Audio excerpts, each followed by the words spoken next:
Hello everyone, tech plus plus के आज के वीडियो में हम जावास्क्रिप्ट का एक और इम्पॉर्टेंट कॉन्सेप्ट देखेंगे जो फ्रिक्वेंटली जावास्क्रिप्ट इंटरव्यूज़ में पूछा भी जाता है, जो है प्रॉमिस। तो अगर मैं स्टैंडर्ड डेफिनेशन ऑफ प्रॉमिस की बात करूं तो basically what is promise. Promise है एक जावास्क्रिप्ट का ऑब्जेक्ट जो आप यहाँ पे भी देख सकते हो, डेफिनेशन में लिखा है कि एक एसिंक्रोनस ऑपरेशन को हैंडल करने के लिए बेसिकली हम लोग प्रॉमिस यूज़ करते हैं, उसको ग्रेसफुली हैंडल करने के लिए एसिंक्रोनस ऑपरेशंस को, और उसकी रिजल्ट वैल्यू हमको मिलती है और प्रॉमिस की हेल्प से उसको हम लोग हैंडल करते हैं। बेसिकली प्रॉमिस की 3 स्टेट होती हैं, पेंडिंग, फुलफिल्ड, रिजेक्टेड। ठीक है, तो अब जैसा जो भी है प्रॉमिस के बारे में हम लोग एक एग्जाम्पल से समझते हैं तो बहुत ईजी हो जाएगा समझना। लेट्स से मैंने एक कांस्टेंट वेरिएबल डिफाइन कर दिया प्रॉमिस करके।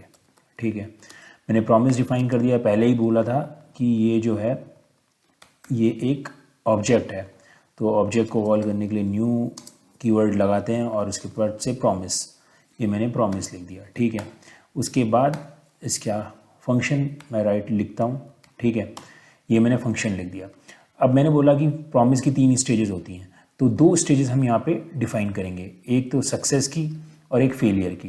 ठीक है, जो 2 आर्गुमेंट्स की तरह हम लोग लेंगे, यानी रिजॉल्व और रिजेक्ट। ठीक है, थर्ड स्टेज भी हम लोग देखेंगे, पहले रिजॉल्व, ठीक है, and then second is reject.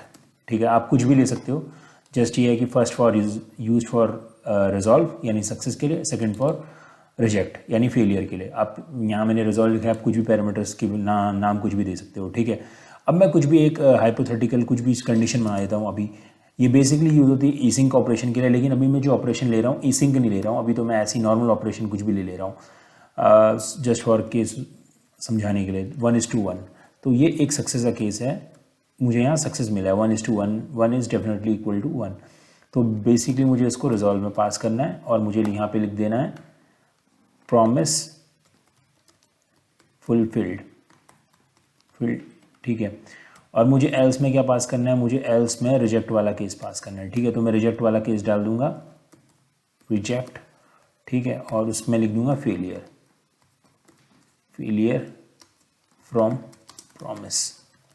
ठीक है, ये मैंने लिख दिया। अब ये मैंने प्रॉमिस बना दिया है, अब मुझे इसको कैसे आगे हैंडल करना है। तो प्रॉमिस को हैंडल करने के लिए हमारे पास फर्दर 2 फंक्शंस होते हैं। ये प्रॉमिस मैंने स्मॉल प्रॉमिस नाम से बना रखा है। ठीक है, ये वेरिएबल जो बना रखा है, इसको मैं बल्कि प्रॉमिस भी नहीं लिखता हूँ, इसके लिए आंसर लिख देता हूँ जिससे कन्फ्यूजन ना हो। आंसर मैंने लिख दिया। अब मैं आंसर डॉट देन लगाऊंगा कि अगर मेरा सक्सेस हो जाए ये प्रॉमिस तो मुझे क्या करना है। तो अगर मुझे सक्सेस हो जाए तो मुझे एक यहाँ फंक्शन क्रिएट करना है। ये फंक्शन क्या करेगा, फंक्शन आर्ग्स लेगा, आर्गूमेंट लेगा। आर्गूमेंट क्या होंगे, जो मुझे सक्सेस के केस में जो ये मुझे रिजल्ट मिलेगा यही मेरे आर्गूमेंट्स होंगे, यानी प्रॉमिस फुलफिल्ड जो लिखा हुआ है वो मेरा आर्गूमेंट बन जाएगा। ठीक है, तो मुझे सक्सेस के केस में यहाँ पे कंसोल कराना है हेलो। ठीक है, तो मैं लिख दूंगा कंसोल डॉट लॉग और यहाँ लिख दूंगा हेलो, क्योंकि यहाँ सक्सेस हो रहा है तो हेलो भी नीचे प्रिंट हो गया, आपको दिख रहा होगा। ठीक है, मुझे अब बेसिकली आर्गूमेंट भी चेक करना है, तो मैं यहाँ पे हेलो और कॉमा लिख देता हूँ और आर्गूमेंट्स भी प्रिंट करा देता हूँ, जिससे मुझे पता चल जाएगा कि मेरे आर्गूमेंट्स भी प्रिंट हो रहे हैं, प्रॉमिस फुलफिल्ड आ गया। अब अगर मेरा प्रॉमिस फुलफिल नहीं होता है, इसमें कुछ एरर आता है, यानी ये फॉल्स फेल के केस में चला जाता है, तो मुझे यहाँ पे कैश लगाना पड़ता है। ठीक है, तो मैं यहाँ पे कैश लिखता हूँ और कैश में भी एग्जैक्टली सेम होता है। हम लोग एक फंक्शन डिफाइन करते हैं कैच के अंदर। ठीक है, और कैच के अंदर फंक्शन डिफाइन करने के बाद मुझे क्या करना है, मुझे इन केस ऑफ एरर मुझे लिखना है फेल।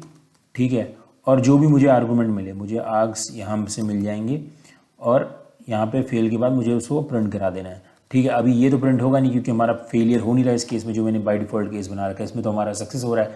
तो अगर इसको मैं फेल करना चाहूँ तो मुझे क्या करना पड़ेगा, 1 को मैं 2 कर देता हूँ, फेल हो जाएगा। तो यहाँ पे मुझे रिस्पॉन्स में भी फेलियर फ्रॉम प्रॉमिस मिल गया। तो ये एक बेसिकली प्रॉमिस था जिसके अंदर हमने एसिंक्रोनस ऑपरेशन को हैंडल नहीं किया, हमने इस सिंक्रोनस एक ऑपरेशन को हैंडल किया है। और यहाँ पे कैसे इस प्रॉमिस को हम लोग हैंडल करते हैं कि in case of success, in case of failure, दोनों देख लिया हमने। ठीक है, सक्सेस का केस भी बना के दिखा दिया, फेलियर का भी केस बना के दिखा दिया। लेकिन जो प्रॉमिस डिज़ाइन किया गया वो बेसिकली डिज़ाइन किया होता है एसिंक्रोनस ऑपरेशंस को हैंडल करने के लिए। ठीक है, तो यहाँ पे इन लोगों ने एसिंक्रोनस ऑपरेशन का एग्जाम्पल नहीं दे रखा है। ये मैंने ChatGPT से पूछा कि it is compulsory to use promise with async operation, तो इसमें भी इसने रिस्पॉन्स दिया no it is not compulsory. To use promise with async operation, but ये डिज़ाइन उसके लिए किया गया है। तो अभी हम लोगों ने दो चीज़ों को कवर कर लिया था कि फुलफिल्ड यानी सक्सेस को और रिजेक्ट को, लेकिन अब पेंडिंग की स्टेट क्या होती है? तो पेंडिंग की स्टेट क्या होती है वो एसिंक ऑपरेशन से आपको पता चलेगी।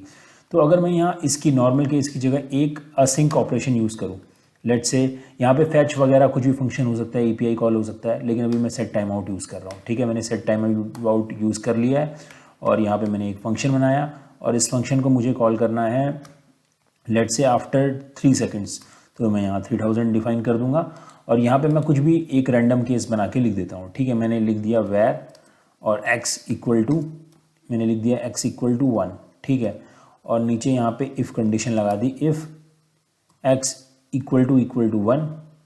ठीक है, तो मेरा हो जाए प्रॉमिस फुलफिल्ड, एल्स में मेरा रिजेक्ट हो जाए प्रॉमिस। ठीक है, तो मैं यहाँ पे लिख देता हूँ रिजॉल्व। ठीक है, रिजॉल्व आ गया मेरा यानी सक्सेस। ठीक है, और फेलियर में रिजेक्ट लिख देता हूँ। ठीक है, और यहाँ पे मैं लिख देता हूँ फेल। यहाँ पे मेरा फेल आ गया।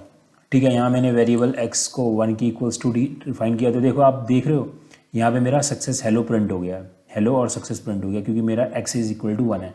लेकिन अब अभी आपने देखा होगा कि ये थोड़ी देर में प्रिंट हुआ है। लेट से अगर मैं यहाँ टाइम को बढ़ा दूँ तो आप देख पाओगे, अगर मैं इसको 4 कर दूँ, ठीक है, तो देख रहे हो आप थोड़ा टाइम लग रहा है, 1 2 3 4 और 4 के बाद ये सक्सेस प्रिंट हुआ। तो ये जो टाइम होता है ये बीच में जाता है, इसको हम लोग कहते हैं पेंडिंग स्टेट, जहाँ पे अभी हमारा जो है फुलफिल या रिजेक्ट नहीं हुआ है, इनिशियल स्टेज यानी पेंडिंग स्टेज है। तो इसी टाइम को हम लोग कहते हैं। तो ऐसे ही इसी टाइप के असिंक ऑपरेशंस को हैंडल करने के लिए प्रॉमिस इंट्रोड्यूस हुआ है जावास्क्रिप्ट के अंदर। तो ये भी आपने एग्जांपल देख लिया इसका फेलियर केस भी देख लेते हैं। मैं एक्स को 2 की सेट कर दूंगा तो ये फेलियर केस में चला जाएगा और आफ्टर 4 सेकंड्स ये रन हो जाएगा। तो 4 सेकंड अब कंप्लीट हो गए तो फेल आ गया। यहाँ पे मैंने आर्गुमेंट्स फेल पास किए थे और यहाँ पे भी फेल पास किया था। ठीक है, तो ये सिंपल एग्जाम्पल था प्रॉमिस का। आई होप आपको क्लियर हो गया होगा प्रॉमिस। हम लोग दोनों तरीके से प्रॉमिस को यूज़ कर सकते हैं, असिंक ऑपरेशन में भी और सिंक्रोनस ऑपरेशंस में भी, लेकिन इसको डिज़ाइन किया गया है असिंक ऑपरेशंस को ग्रेसफुली हैंडल करने के लिए। और कैसे हैंडल करना है वही मैंने आपको बता दिया। और सक्सेस के लिए डॉट देन लगा करके, और अगर कुछ एरर स्टेट आती है तो डॉट कैश लगा करके हम उस एरर को फाइंड आउट कर सकते हैं और हैंडल कर सकते हैं। आई होप आपको ये वीडियो में प्रॉमिस क्लियर हो गया होगा। Thanks for watching this video. आपके कुछ कमेंट्स होंगे तो आप कमेंट सेक्शन में क्वेश्चंस वगैरह पूछ सकते हैं। Thanks for watching this video.